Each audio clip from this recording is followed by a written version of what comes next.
I am now going to hand over the floor to Dr. Noam Shemtov. But first, I'd like to give some introductory information about Dr. Shemtov. Dr. Noam Shemtov is a reader in IP and Technology Law and Deputy Head of the Center for Commercial Law Studies at Queen Mary, University of London.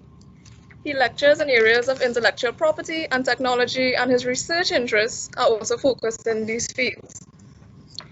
Noam has led research projects and studies funded by UK research councils and by industry, national, supranational, and commercial organizations such as Microsoft, the European Patent Office, European Space Agency, Foreign and Commonwealth Office, UK Department for International Development, and WIPO. Noam is the sole author of an EPO-sponsored study on inventorship in inventions involving AI activity. Noam also holds visiting appointments by Spanish, Dutch, and French universities where he lectures regularly. He is a qualified solicitor both in the UK and in Israel. So I will now hand you over to Dr. Shemtov. Thank you very much for the kind introduction, and thank you to the organizers for inviting me to this interesting event. Already pretty much late, well, not late, early evening when I'm speaking to you from the UK. It is still late morning for you guys, so you're still fresh, which is a good thing. Now I'm going to try and give you a snapshot of, as the title of my presentation suggests, a snapshot of the role of intellectual property and intellectual property protection in the full life cycle of mobile app development. So mobile apps is something that I've been looking at for quite a few years. I've been working with WIPO together with Trinidad and Tobago for a few years now. Trinidad and Tobago was one of the beneficiary countries to take part in a WIPO. WIPO, for those of you who are less familiar with the term, World Intellectual Property Organization, one of the UN agencies, and we've been working together in this area. This area has been identified and recognized as an area where growth can be achieved without any significant costs, as I will mention. You don't have to have any legacy in terms of engineering background as a country and so on in order to make a name for yourself in that particular area. And growth, the area has been growing tremendously throughout the last decade, and in terms of potential, there's a lot out there. So those of you here who are interested in developing mobile apps, just bear with me. Those of you who are not, I suspect that a lot of the stuff that I will be mentioning is relevant to other areas as well, either tech intensive or not necessarily tech intensive, but hopefully you would find that useful. So the agenda, these are the 4 things that I intend to discuss. So I'm going to give you a brief comment on IP and finance. We heard a really interesting presentation just earlier on funding options and opportunities that you may have. I'll just say a few words about that, and then I'll move.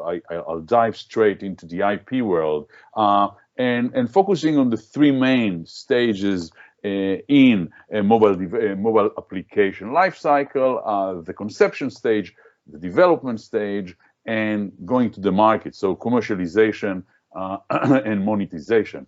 So some observation on finance. Now, developing and launching a mobile app may not require enormous financial resources. It may still prove challenging to raise the required capital until your business starts to see returns on the investment as a result of your commercial success, hopefully.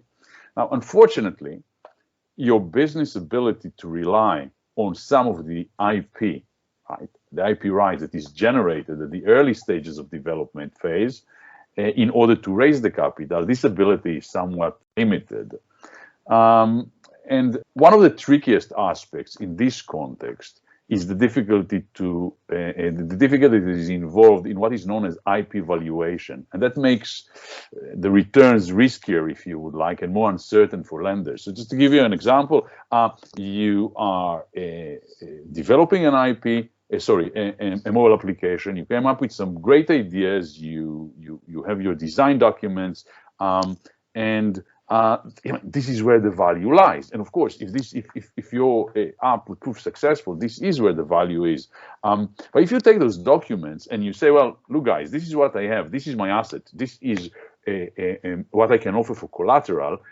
The vast majority of banks around the world, and I mean anywhere around the world, are going to find it quite tricky to value these assets, these intangible assets. Now, if you can't get this funding, inadequate financial resources to micro and small businesses may also lead, among other things, to a lower rate of IP asset registration, your ability to register your IP, which in turn may result in preventing your business from building an IP portfolio, and therefore also decrease your chances in obtaining funding altogether. It's a vicious circle. If you do come across an investor, many times that is initially interested, what they would like to see is, can I have a look at your IP portfolio? Registered IP, that's the key word. But you didn't have money to start with, so you didn't register your IP. How can you raise money now if you don't have registered IPs? And this is why the ability to obtain seed funding, and I'm guesstimating here. I'm making assumptions. If I'm getting it wrong, please correct me. But your ability to obtain seed funding from bodies like Netco, and to be assisted in relation to registration by organizations like Hariri is crucial at this stage. So any help that you can get in that respect, that can help you, and I'm talking about my very specific angle of intellectual property rights, any help that you can get here in terms of supporting and facilitating registration of IP from your side is fantastic, and you should make sure that you take advantage of such opportunities. Now, I promised just a couple of observations on IP and finance, and this is it. So we're now moving to the actual life cycle of a mobile app, and as I said, the role that IP rights may play in this life cycle, within this life cycle. Now, the conception stage.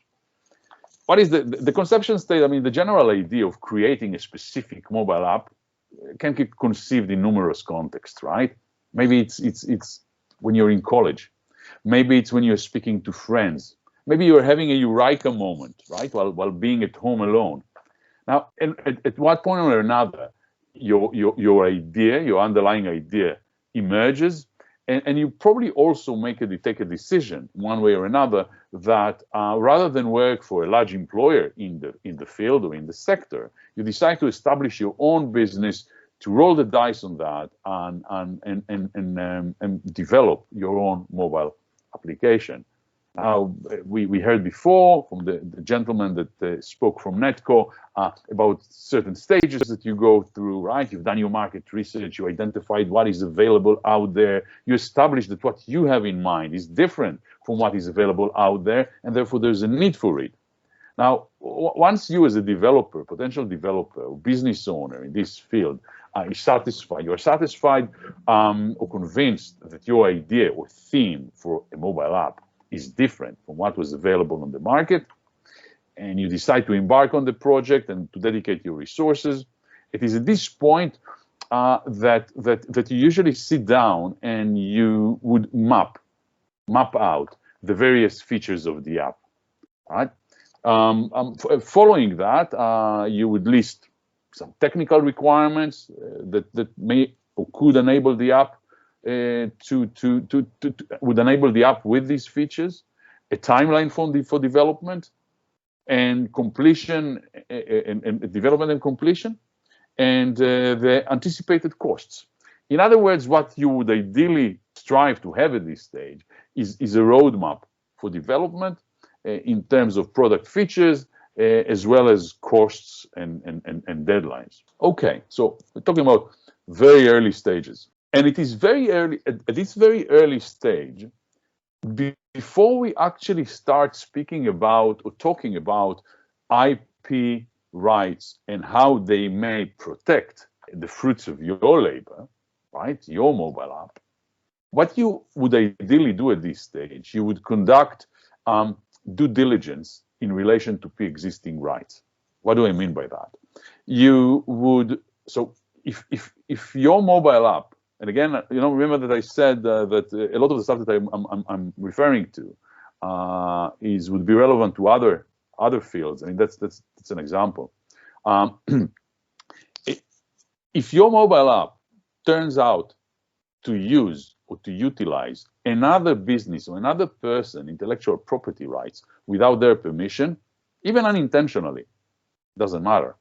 This can have serious consequences for you. When the owner of the intellectual property rights in question here discover the use, they may demand payment or require that you would just pull the application off the market. As a result, in addition to protecting your own mobile, as I said, mobile application, you must have in mind, and therefore you must ensure as much as you can reasonably do so, that your app does not use and does not impinge upon a third party's IP. Now, when I'm referring to a third party's IP, I'm not referring only to, well, let's say, earlier mobile apps.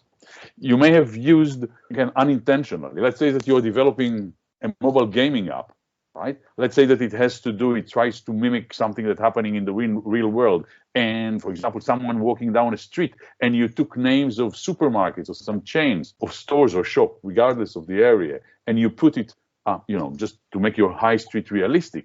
That on its own can already engage intellectual property rights, right? So, whenever you're using names, looks, feels, and functionalities that existed out there before, you may be impinging upon potentially violating someone's intellectual property right.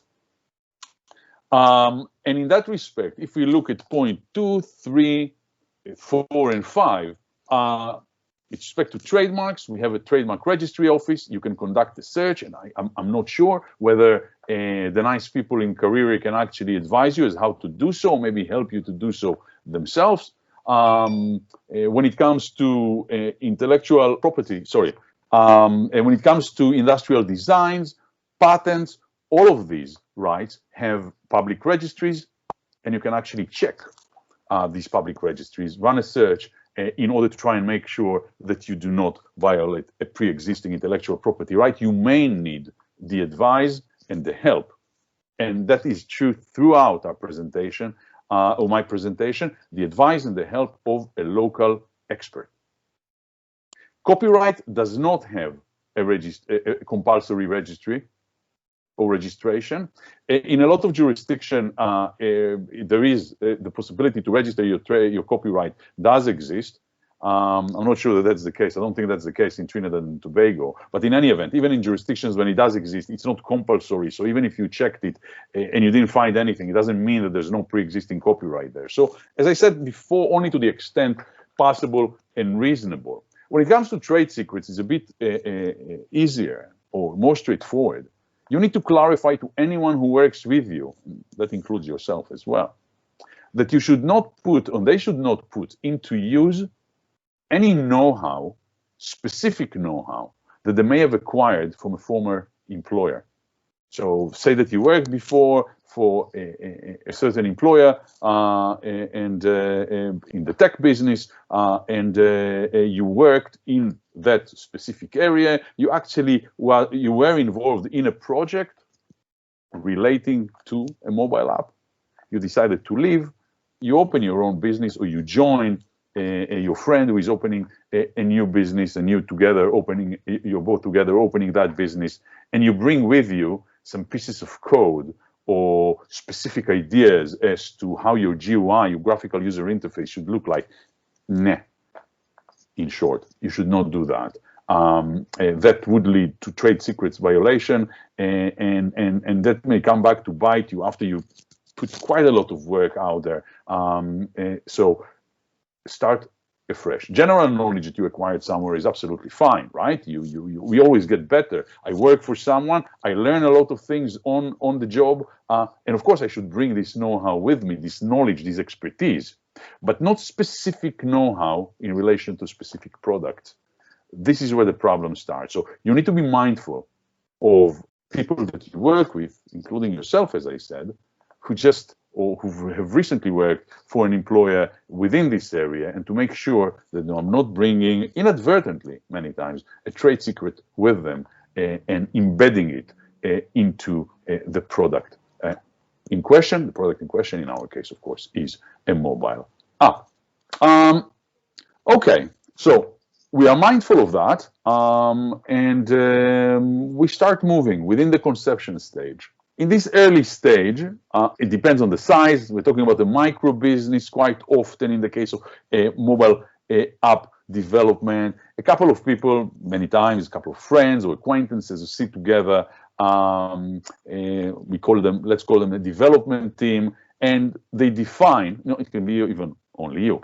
You define the underlying idea of the app, the features that it may contain, and the key functionalities. Now, to the extent possible, all these, and I call them assets in that stage, these are intangible assets. Your idea what it is about, how is it that you intend to actually to achieve this which you're planning to achieve, the functionalities of the app, how it's going to react, so what kind of output you would have in relation to what type of input. All these sort of things should be identified.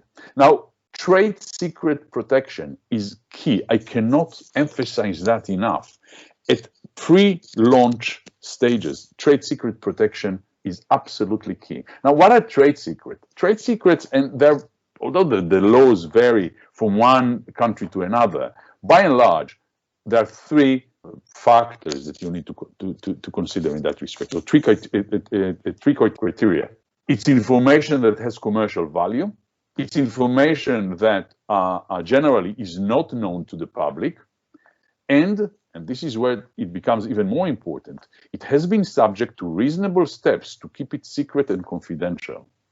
If you develop something, if you develop those ideas and you start to get them more and more detailed, you want to make sure that they are subject to a trade secret policy, even within a small micro business. Consider establishing a trade secret policy, right? It is important to identify, as I said, the types of confidential information that can have an impact on the value of your company and its offering. This, as I said, can include or may include the detailed idea underlying the app, the technological functionalities, the features, monetization strategies, the balance between the various elements within the strategy. Now, it is identifying this information and labeling as confidential within your, admittedly, small organization. Now, once you identify the information which you, the business, considers as secret or confidential, it is necessary to define the circumstances where this information can be used and potentially disclosed, both internally and to third parties. So first of all, if you have a few people that are working for you, but only you and another person are, or of course the numbers can vary, for the sake of illustration, only you and another person are actually working on development, then only you should have access. It's not that everyone that works in the company should have access to each and every piece of information that is relevant for your business. It needs to be clear that this is part of your organization culture. And even if you work with friends, as I said before, the idea comes by you speaking to two other friends in college. You don't have to go to a big law firm and have a large non-disclosure agreement. Put it on an email and circulate it between you, and signal to one another clearly that the terms that are acceptable, that can be binding in its own right. For example, that information that complies with 1, 2, 3 would be treated as confidential, would not be used for any purpose other than and you define it. Even something as short as that, and there are templates out there that you can find on the internet. You can, of course, seek the help of bodies, organizations like Cariri, I assume, to help you with establishing a basic yet very important trade secret policy in your organization. That is useful both for dealing with the people within the organization internally, but also dealing with third parties. Now, mobile app developers often need to deal with third parties. You reach out for third parties because there are certain services that you need to obtain, and they do not, you do not have those expertise in-house. Now, when confidential information must be provided in order to accomplish the project objectives, right? For example, you're going out to external designers, programmers, even a financial advisor, say about certain aspects of your monetization strategy. Now, we're making those disclosures. So when you work with them, you need to forward them various types of information. If this information, and it's likely to include some of those assets that I referred to before, just consider putting in place an NDA or an NDC, a non-disclosure clause, and share only the information that is strictly necessary for the purpose of the service that you're obtaining. And even in relation to this information, make it clear that it is subject to your trade secrecy policy. In other words, you are making it clear explicitly to this third party that this information is disclosed for a very limited purpose, and they are absolutely prohibited from making any use of that information for any purpose under the purpose for which it was disclosed, which you have stipulated. So when it comes to the second part here, which is copyright, it's quite straightforward. Copyright law does not involve any formalities. You don't need to take any active steps in order to protect, for example, the document that you have produced under copyright law. As always, it's copyright, and I'll mention it again and again. What you need to have is a clear paper trail. The creation of the copyright, because we don't have a registry office. The creation of the copyright in question need to be fully documented, as in when it was created, how it was created, who are the people involved. And today, when we create things on the computer, on a computer, we have a fairly clear record of what, where, and who is involved. After the very initial conception stage, where you came up with these ideas, you may have done some diagrams, some flowchart, flow diagrams, some case diagrams, when you describe the way the app is supposed to work. You also thought about user experience in the case of mobile app, and user interface. Now, user experience, those of us who are less familiar, is all about the functionality and the usability of your app, right? It's about ensuring that the app would work as it's intended on the target platform, and so on. When it comes to user interface, it's about the interactive tools and input mechanisms that may include graphics and schemes that help the user to interface or interact with your mobile app. A good user, in the case of mobile app, a good user interface that is intuitive and user-friendly is key, basically, to your success. And therefore, there is great value, because you can have the most sophisticated thing in the world. If it's not easy to interact with, it's not likely to be successful. Therefore, your user interface design documentation of a great value for you. This is the heart, this is the golden nugget, many times, of your mobile app. You want to keep it safe, you want to keep it secret until the thing is launched. As before, when we talk about preliminary design documents, the most effective manner to safeguard your documentation against copying, against appropriation by a third party, is trade secret protection and copyright. As I said, in relation to copyright, you don't need to do much. In relation to trade secret, keep it close to your chest. Don't let anyone see it unless they absolutely need to see it for the purpose of carrying out their job. And when you do see it, when they do see it for the purpose of carrying out their job, make sure that they see it subject to a confidentiality obligation. Now, those slides, actually, I forwarded those slides to Nicholas. So those of you who are interested in them, I'm more than happy for Nicholas to distribute them later on. And here it's basically what I just described to you, but in the form of a diagram, both in relation to preliminary design documentation, right? Both copyright and trade secret, and strategies, ideas, and plans. This is mainly about trade secrets. Your plans, your strategy, your underlying idea, mainly is about trade secrets.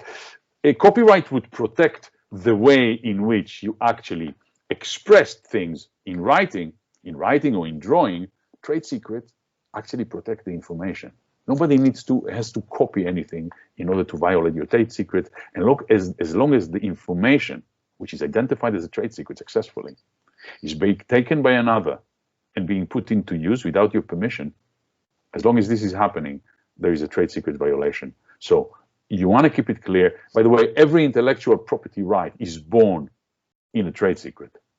And the idea is to keep it as a trade secret until the very last stage in which you actually launch the thing onto the market, you circulate it into the market. Like this, you're preempting any possibility for a third party to actually borrow from your idea. By the way, when that happens, they would describe it as being inspired by you rather than copying by you. Trust me, in those early stages, in most cases, you don't want anyone to be inspired by your idea, thereby offering a competitive product or service. Keep it close to your chest. The development stage. So the conceptual stage where you're thinking about it and planning things in more abstract as past. And now in the development stage, you are actually implementing.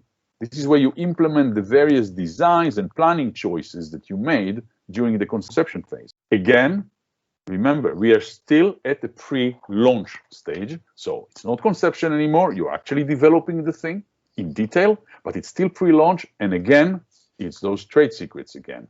Identify the trade secrets and subject them to your trade secret policy. Still being a crucial part of your mobile app protection strategy. Please bear in mind that, again, it depends on the product in question, but it can be the case that in relation to some mobile apps, during the development, at the end, after the thing is kind of finalized, but before you go out to the market, you wish to conduct some debugging and testing before you go out there and you show what you have to the public at large. Now, this can be done at a private context, at a private setting, that is bringing a third party, a company that does it for you, try to test your product. And when that is the case, yeah, of course, you give them the product, and this is subject to trade secret, your trade secret policy, and to a non-disclosure agreement. Sometimes it may involve going to segments of the public, right? It can be a selected group or a segment of whichever app you have in mind, the app's target audience. Again, the users, people who are experiencing the app as part of that, need to be, as much as it's reasonably possible, subjected to a confidentiality obligation. And again, here, what I'm trying to do here is to signpost this for you. Of course, you cannot come up with a non-disclosure agreement on your own unless you're very, very experienced in that case. You need a local expert. But I'm having it signposted for you because when you are moving through the different life cycles, please bear in mind that in this stage, it's a very good idea, if you haven't done it before, to go and speak to a local expert. And if you have done it before, so when you're starting the conversations earlier, flag it up to your expert that you do intend to go to segment of the public with beta testing and acceptance testing and so on. And the trade secrets must be taken care of. she or he would probably advise you at this point what to do, would have possibly an agreement prepared for that purpose, and you know that you're on safe ground. You haven't done all this work only for someone to come at the end and basically free ride on your effort and on your creativity. Okay, so moving from trade secrets, let's think about, when we talk about the mobile app, what is it that you really have? So, well, mobile app is, as we all know, it's a software-based item, product. And first and foremost, it's your software architecture. So the architecture of the mobile app, the underlying software architecture, and this is something that you create during your development phase. And in that context, two main things, except for trade secrets, as I said, go through the whole process up until launch. Except for trade secrets, when we talk about architecture, two key rights should be borne in mind: copyright and patent. Patent to a lesser extent. Copyright protection, as I said, arises automatically upon creation, and therefore it's important to keep a detailed documentation of the creation process, exactly as I said before. That should include, and this should include a clear paper trail that demonstrates, among other things, who was the work created by, when, and how. In relation to patents, I can tell you, in the vast majority of cases, a mobile app would not include a patentable subject matter.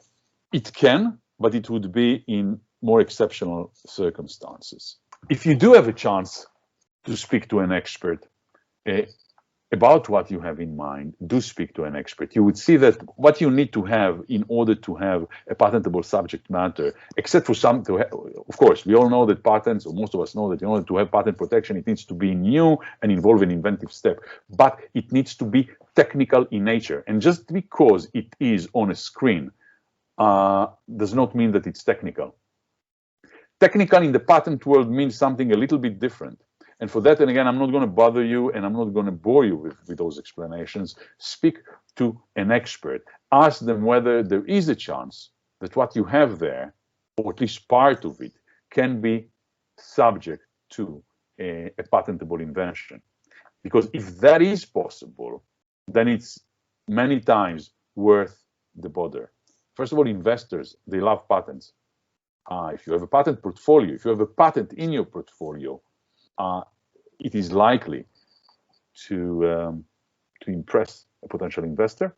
But more than that, the patent gives you very broad protection. And I do appreciate the fact that I'm not speaking to an audience of lawyers. So just leave it there. And I said that the breadth of protection that you are entitled by virtue of a patent is way beyond anything that copyright, for example, can give you, or trade secret can give you. For example, trade secrets and copyright are protecting or can provide protection against mainly copying or appropriation. Someone that saw yours, liked what they see, and took it without your permission.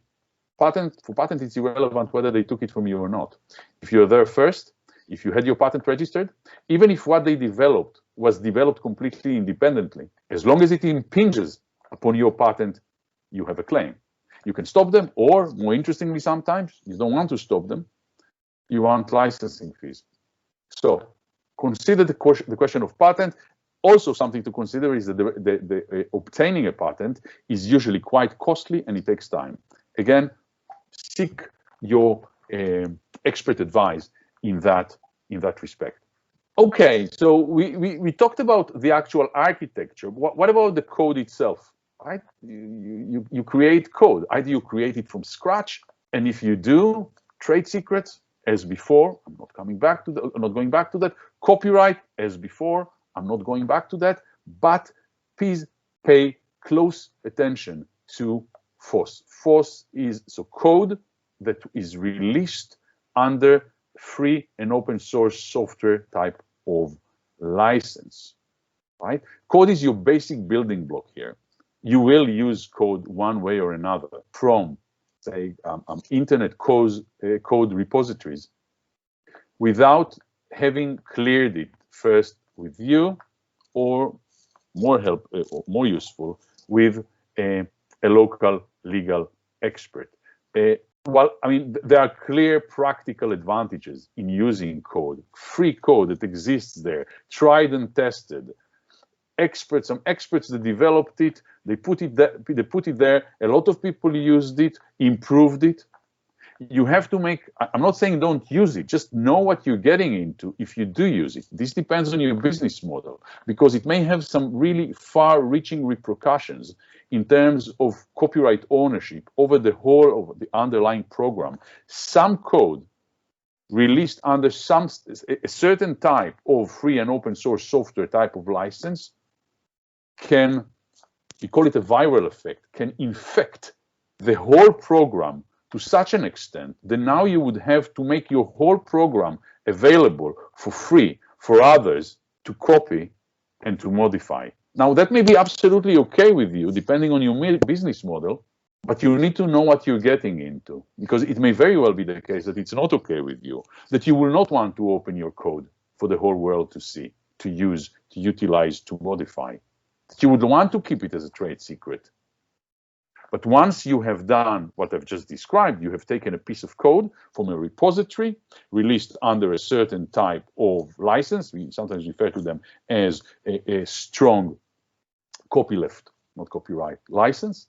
You just didn't know what you were doing. You just, oh, this is a piece of code. It's available for free. It's all legit. I'm not stealing from anyone. No, you're not stealing. You've taken it, but you have taken it subject to certain terms and conditions, which you are probably not aware of. And once you embed it in your program, those terms and conditions kick in. And on occasions, that would mean that you need to have the whole thing that you worked on, but you just include a small piece that you have borrowed or you have taken from the repository. Now the whole thing needs to be offered to the public at large, and the code needs to be open for that purpose. Again, speak to a local expert. Know what you're getting into. It may be absolutely fine. A lot of businesses operate out there because their business, by using open source, because their business model is such, they have no problem of offering the code of their product for the whole world to see, use, utilize, and modify. Let's make sure that you know where you stand. Graphical user interfaces. Super important in the case of a mobile app. This is what we, the users, interact with. And if we like the visuality, and if we like the intuitiveness, you may be onto a winner here. You, the mobile app developer. The actual interface is extremely important, the graphical user interface. How do you protect it? Copyright, both as to the artwork that is involved, and it could be some text.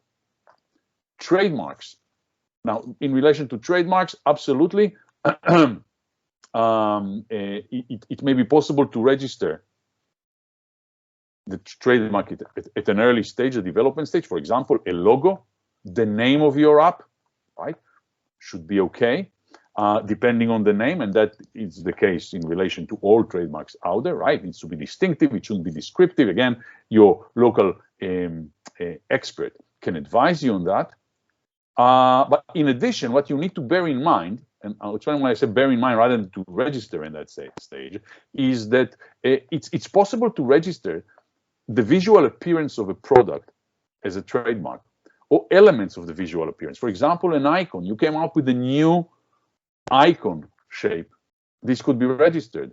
Certain animated features within your app, this could be registered. But many times those icons and those animated elements, whether it's static or dynamic, cannot be registered from the beginning, from the outset. Unlike a logo, a name of an app, such element would usually capable of being registered only after launch, because in trademark language we call it acquired distinctiveness. They are not likely to be considered as distinctive for trademark purposes from the outset, but you need to have it in the back of your mind and you need to discuss it with your expert.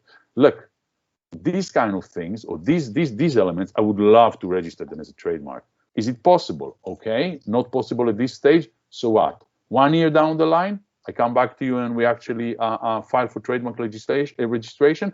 Bear that in mind, because again, that can be very useful against third parties or competitors that may not take your logo or elements of it, but would take, for example, it would use either an identical or a very similar icon or some dynamic elements within your app.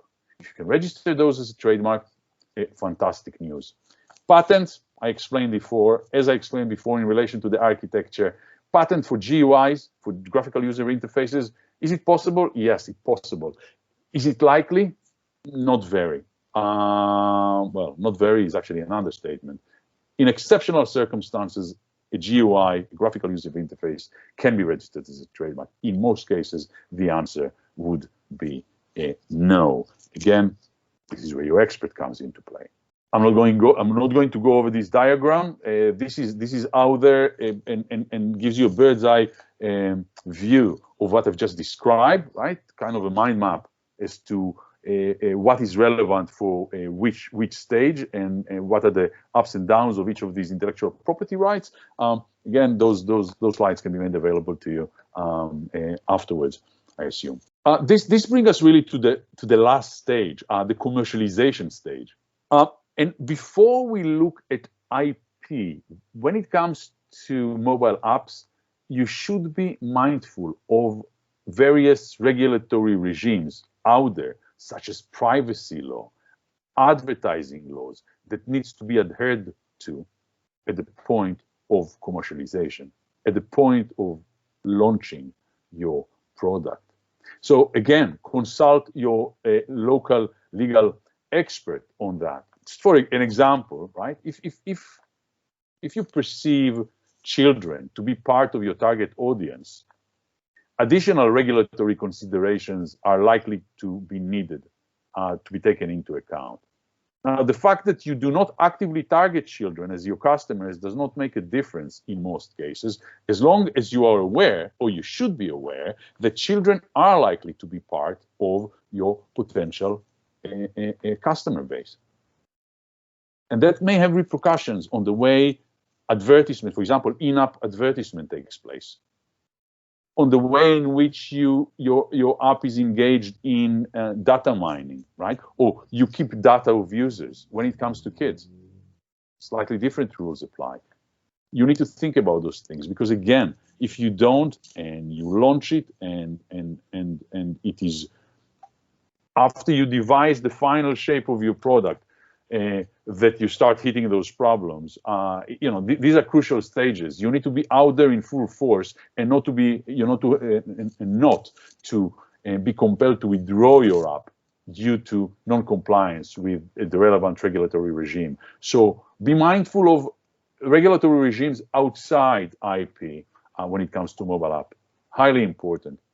Now, you have launched your app, picking up, hopefully, slowly. It's available in the marketplace. What do you do? Among other things, you need to be vigilant against any potential infringements by competitors or third parties that are inspired by your work, either intentionally or otherwise, and are using or utilizing some of the intellectual assets of your app. Now, as the general rule of the jungle is, the more popular your app becomes, the more likely it is that others would seek to be inspired by it. Now, I'm not talking here about counterfeits. I mean, we do have fake or counterfeit apps out there. As far as IP is concerned, they do not raise significant questions in terms of IP infringement. Of course, it's IP infringement. It's a straightforward open and shut case. Usually those apps are out there and they're used as instruments of deception and fraud, right? They're used in order to get data from people, information from people, maybe bank details from people, information in relation to your banking accounts. Once you identify that there is a counterfeit of your app out there, of course, you should report it to the relevant authorities. But as far as pure IP is concerned, yeah, there's no debate here. Of course, IP IP infringement take place. You would probably not be able to get hold of those people because they sit in some jurisdiction which is beyond your reach. But there are certain things that you can do, and I'll explain that in a minute. What about people that take your ideas and concepts? Right? This is what this is about, or this slide is about. People that reproduce or utilize your underlying idea. Well, it was my idea. I came up first with the idea of having a finance or a banking app that does this and that. Is that protectable under IP law? Unfortunately, in most cases, no. General ideas, underlying ideas, are not protectable under IP unless we are talking about trade secrets. But once you release the product onto the marketplace, it is not a trade secret anymore because it's open for the whole world to see.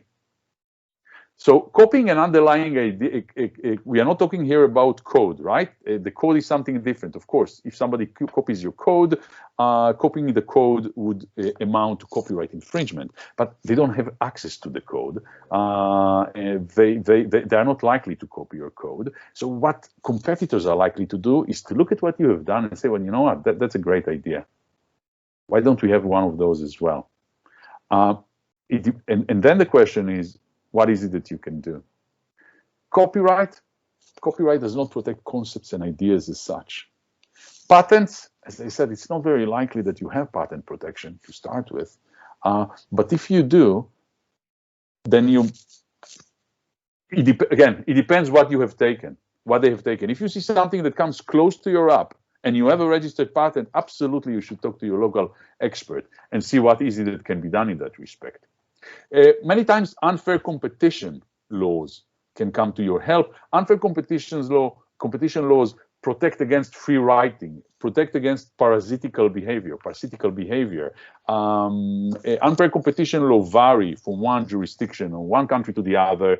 Again, if you feel that someone has taken away the heart, the spirit of your work without copying even one line or one color or one icon, but they created something that does exactly to the very granular level of detail, exactly what your app is doing, unfair competition regimes are probably your best bet.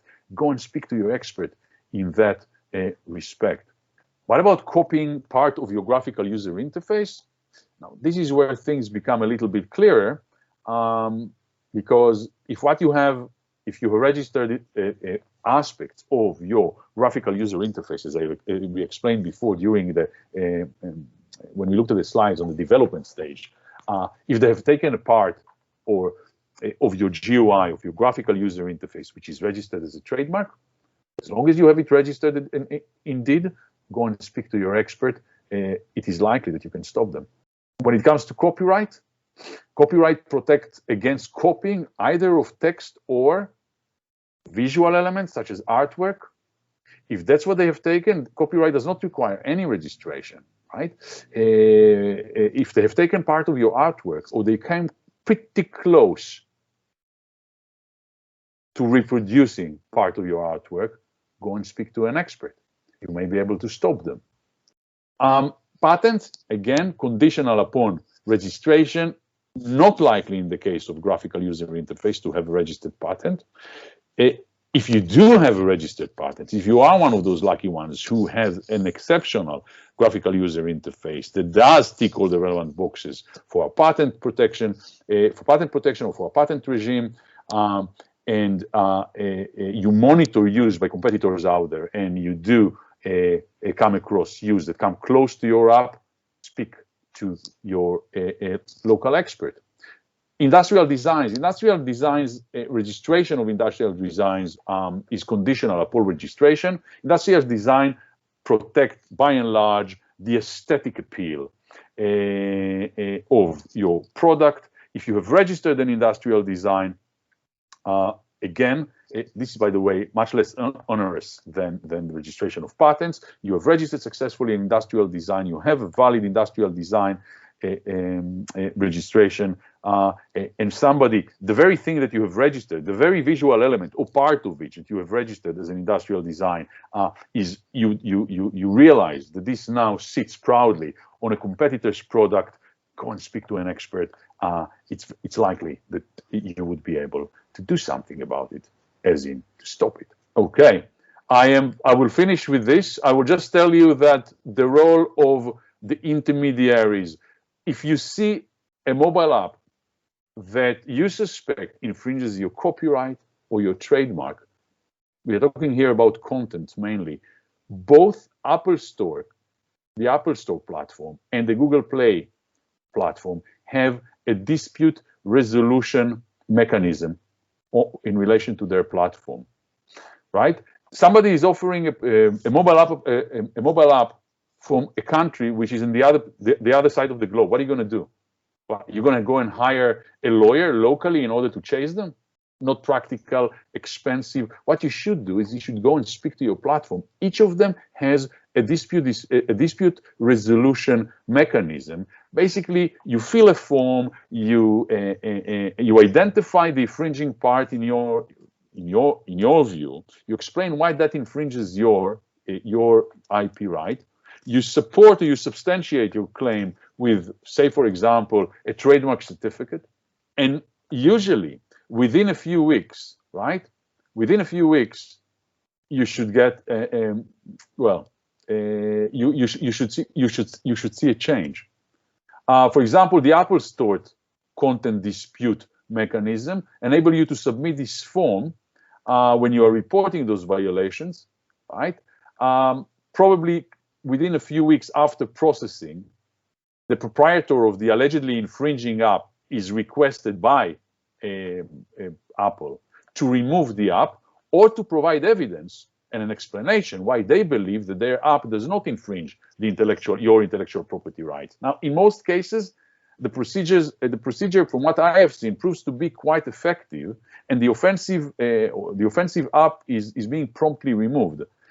Why would they actually do that, you may ask? What do they care what Apple thinks? Well, otherwise, the developer behind the offensive app risks having their rights as a programmer on the Apple Store being rescinded. Now, if you are in the business of making mobile apps and you are not being allowed access to the Apple Store platform, I mean, this is detrimental to you. You're not being allowed both to the Apple Store platform and to the Google Play platform. It's more than detrimental. It's the end. Where are you going to offer your app? So if Apple looks at it and decides that you're in the right, the other guy is likely to play ball and remove the app promptly. You do not mess with whether the Apple Store or the Google Play. If you get the email from them and you get the notification from them that they have found that it is indeed involves an infringement, you will remove it.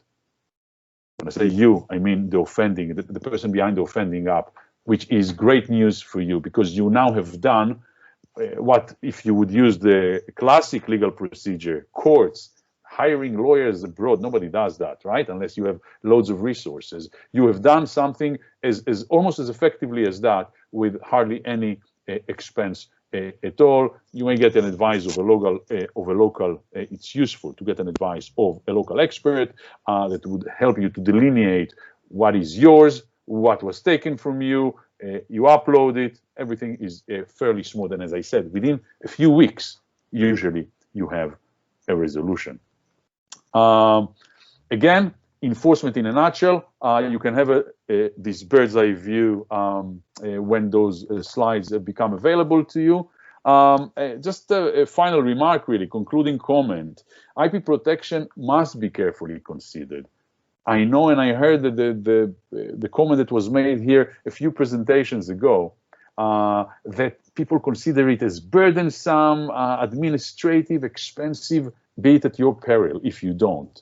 IP protection must be carefully considered and utilized at all life cycle phases of a mobile app.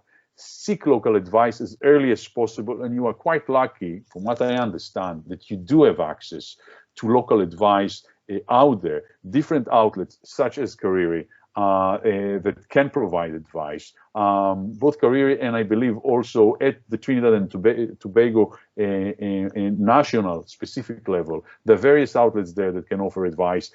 Take advantage of that. It's literally worth its weight in gold. And with this, I thank you for your time and your patience.